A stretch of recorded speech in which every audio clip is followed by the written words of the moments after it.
Selamat pagi Bapak Ibu dan saudara-saudaraku, salam sejahtera bagi kita sekalian.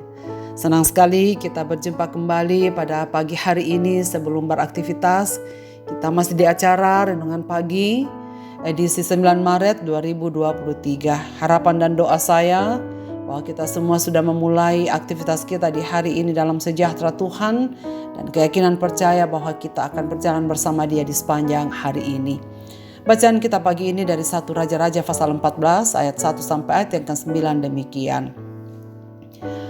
Pada waktu itu Abia anak Yerobeam jatuh sakit. Lalu Yerobeam berkata kepada istrinya, "Berkemaslah, menyamarlah, supaya jangan diketahui orang bahwa engkau istri Yerobeam, dan pergilah ke Silo. Bukankah di sana tinggal Nabi Ahia? Dialah yang telah mengatakan tentang aku bahwa aku akan menjadi raja atas bangsa ini. Bawalah 10 roti, kue kismis, dan sebuli air madu, dan pergilah kepadanya. Dia akan memberitahukan kepadamu apa yang akan terjadi dengan anak ini." Istri Yerobeam berbuat demikian. Ia berkemas, pergi ke Silo dan masuk ke rumah Ahia. Ahia tidak dapat melihat lagi sebab matanya sudah kabur karena ia sudah tua. Tetapi Tuhan telah berfirman kepada Ahia, bahwasanya istri Yerobeam datang untuk menanyakan kepadamu perihal anaknya, sebab anak itu sedang sakit. Begini haruslah kau katakan kepadanya. Ketika perempuan itu masuk, berbuatlah ia seolah-olah ia orang lain. Tetapi segera sesudah Ahia mendengar bunyi langkah perempuan itu, sementara melangkah masuk pintu, berkatalah ia, "Masuklah hai istri Yerobeam. Mengapakah engkau berbuat seolah-olah engkau orang lain? Aku disuruh menyampaikan pesan yang keras kepadamu. Pergilah, katakanlah kepada Yerobeam, begini firman Tuhan Allah Israel, aku telah meninggikan engkau dari tengah-tengah bangsa itu dan mengangkat engkau menjadi raja atas umatku Israel. Aku telah mengoyakkan kerajaan dari keluarga Daud dan memberikannya kepadamu. Tetapi engkau tidak seperti hambaku Daud yang tetap mentaati segala perintahku dan mengikuti aku dengan segenap hatinya dan hanya melakukan apa yang benar di mataku.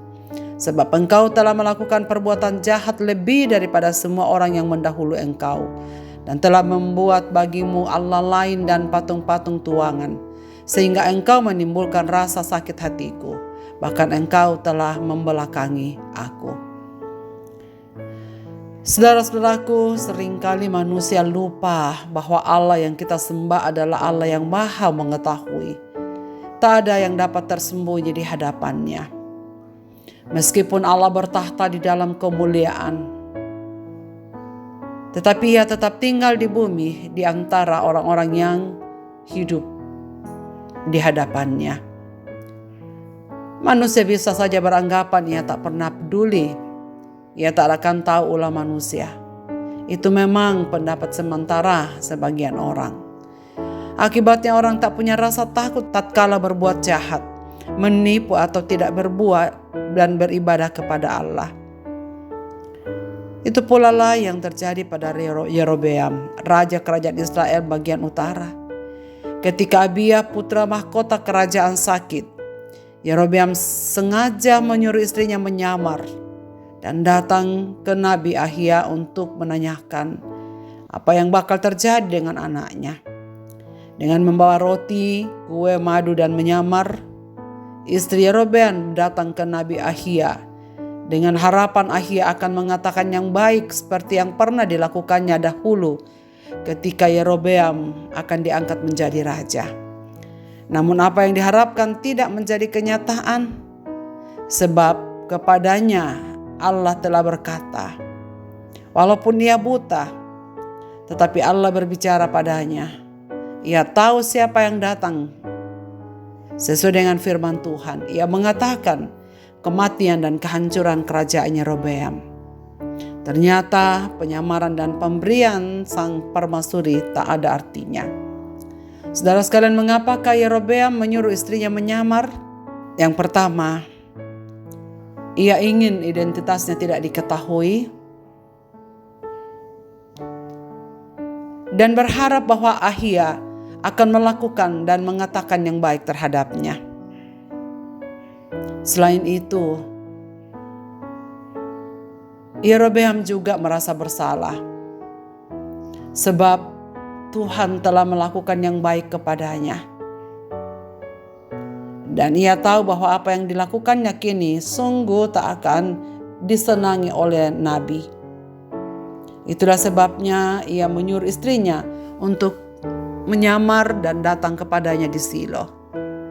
Saudara-saudaraku, arti anaknya Abia adalah Bapa atau Ilahi adalah Yahweh. Tetapi dalam sepanjang pemerintahannya, Yerobeam tak menjadikan Allah sebagai Bapa.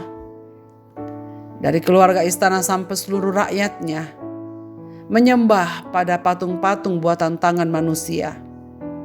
Dan bertepatan dengan sakitnya Abia, anaknya, sebenarnya Yerobeam masih berkesempatan untuk bertobat dan memperbaiki pola hidup dan ibadahnya. Tetapi Yerobeam justru mengeraskan hati.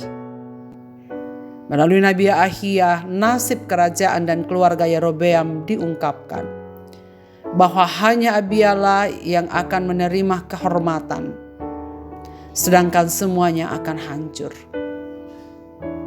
Saudara sekalian, Abia hanya sebuah nama dan bukan pengakuan Yerobeam kepada Allah. Akibatnya memang betul kehancuran iman dan hidup spiritualnya terjadi. Hidup spiritualitasnya semakin terpuruk di hadapan Tuhan. Sepanjang hidupnya ia tak pernah hidup takut akan Allah. Akibat lain yang lebih mengerikan adalah kehancuran keluarga dan kerajaannya. Saudara-saudaraku, berbahagialah bangsa yang Allahnya ialah Tuhan. Demikian ungkapan iman seorang pemazmur. Allah adalah Tuhan dari seluruh semesta dan umat manusia. Bangsa yang berjalan dengan takut dan hormat kepada Dia, Tuhan pencipta yang akan menikmati berkat dan anugerahnya. Hal ini perlu terus diupayakan dengan hidup takut akan Tuhan dalam segala aspek kehidupan, baik di dalam dunia pekerjaan, dunia bisnis, pendidikan, pemerintahan, dan politik.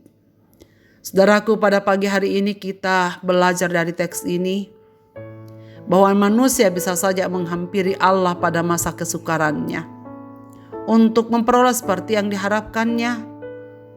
Namun ketika Allah mendengar keluhannya dan menjawab apa yang diingininya, ternyata tak selalu hidup dalam ketaatan dan pertobatan. Semoga kita mengikuti apa yang dikehendaki Tuhan dan tidak mengikuti jejak Yerobeam. Tidak hanya menghampiri Allah untuk mencari apa yang kita inginkan, melainkan dengan sungguh hati mencari Dia di dalam pertobatan. Marilah kita berdoa. Bapa di dalam sorga, terima kasih untuk pelajaran penting yang Tuhan berikan pada kami pada pagi ini.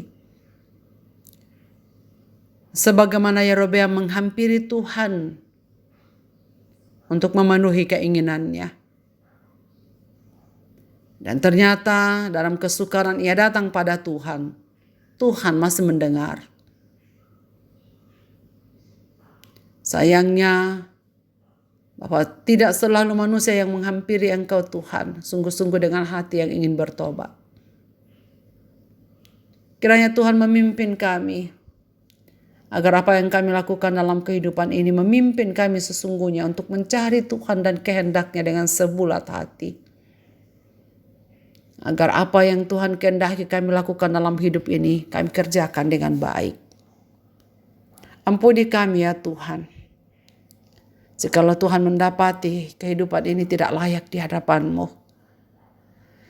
Dan kiranya segenap pendengar renungan pagi dimanapun mereka berada, pada pagi hari ini datang kepadamu menghampiri Engkau dalam kerendahan hati untuk menerima pengampunan dan pertobatan. Agar minggu-minggu sengsara yang kami peringati pada masa-masa ini sungguh membawa hati kami melekat pada Tuhan, mengakui segala dosa dan kesalahan kami, dengan segenap hati meminta pengampunan, agar kami menerima hal-hal baik dari Tuhan, dan membawa kami untuk sungguh-sungguh hidup di hadapan hadirat Tuhan. Kami bermohon kepadamu ya Tuhan, sertai kami dalam aktivitas kami di sepanjang hari ini. Di dalam Kristus Tuhan kami berdoa. Amin. Selamat beraktivitas Bapak, Ibu, dan saudara-saudaraku. Tuhan Yesus memberkati kita sekalian.